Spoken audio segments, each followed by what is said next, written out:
J'attends d'eux qu'ils clarifient et formalisent leurs demandes à l'égard de la France et de la communauté internationale.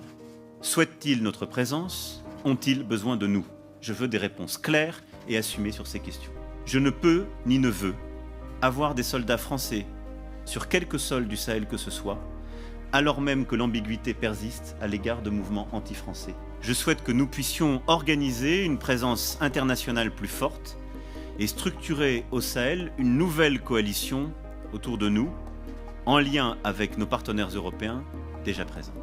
Le président français demande à nos chefs d'État africains francophones de fermer nos bouches.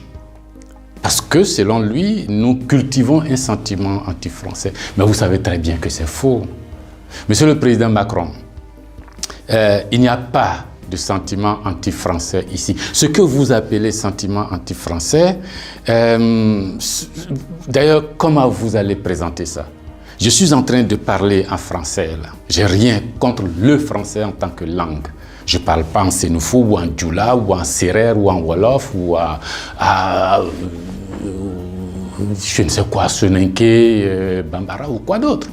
Je parle en français. Je n'ai rien contre le français.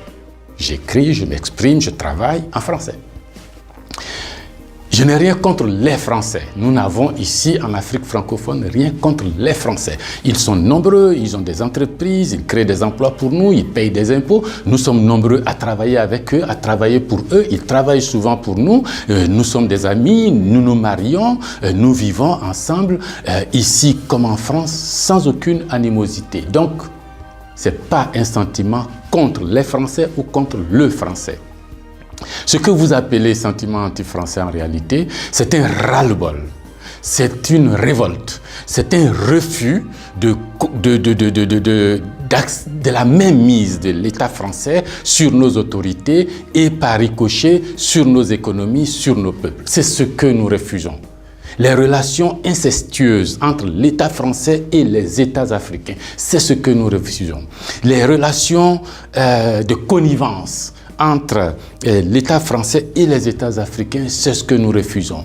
Parce que simplement ces relations étouffent la démocratie, ces relations étouffent le respect des droits de l'homme, ces relations étouffent la possibilité que nous devons avoir de demander des comptes à nos dirigeants. Ces relations étouffent l'expression plurielle chez nous. Il n'y a que ce que le président dit parce qu'il est d'accord avec Paris, donc c'est ce que lui dit qui est bon. Monsieur le président, c'est ce qui nous révolte. On a le sentiment que vous êtes complice de nos chefs d'État pour nous brimer.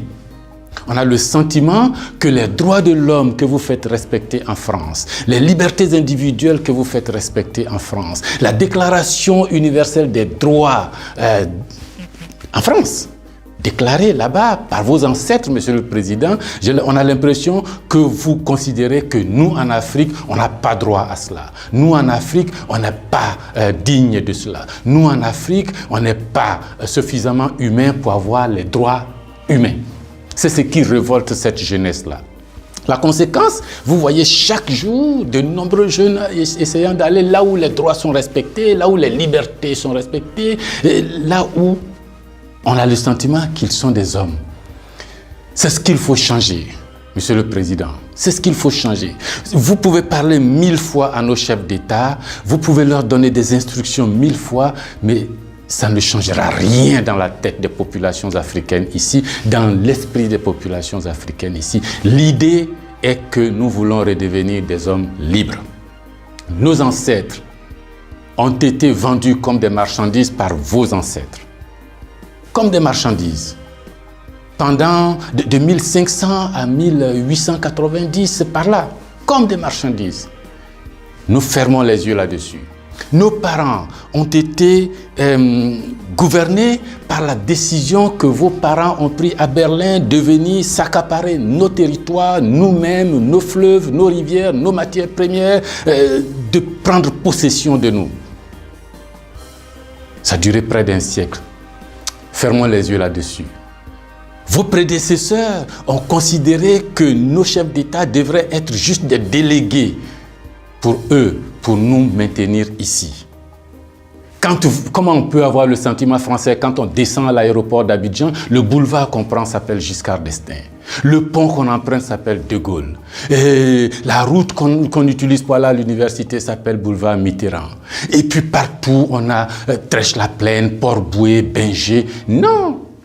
Ce que la nouvelle génération veut, ce que nous voulons, c'est l'autodétermination. Que nos chefs d'État nous rendent compte ici, qu'ils ne soient pas obligés d'aller vous rendre compte pour se donner une certaine légitimité, comme Macron est d'accord avec moi, comme Chirac est d'accord avec moi, comme le chef d'État français est d'accord avec moi. Donc ici, vous allez faire ce que je dis parce que sinon vous allez avoir des problèmes. Monsieur le Président, tant que ça durera comme ça, les gens ici auront le sentiment que l'État français est complice de leur brimade, de leur pauvreté, de leur chômage.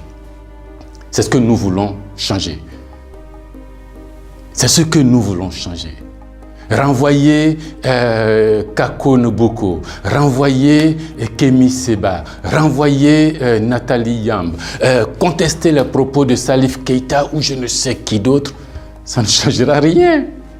C'est dans la tête de chacun. Chacun de nous, les gens, ces idées-là ont imbibé notre esprit maintenant. Le désir de liberté, vous devez connaître ça. Vos ancêtres se sont battus pour avoir cette liberté. On fait plusieurs guerres pour jouir de cette liberté. Ce que nous voulons, c'est ça.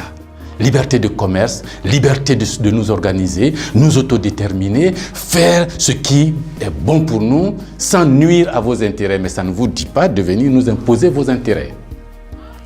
Si vous pensez, chers auditeurs, que ce message vaut la peine d'être diffusé et que nous soyons nombreux à nous l'approprier, sans animosité, sans bestialité, mais avec fermeté et conviction, il faut liker, il faut partager. Parce que c'est l'Afrique de demain qui se joue là. Nous ne voulons plus être des marchandises, nous ne voulons plus être sous la tutelle de quelqu'un, nous voulons redevenir des hommes libres.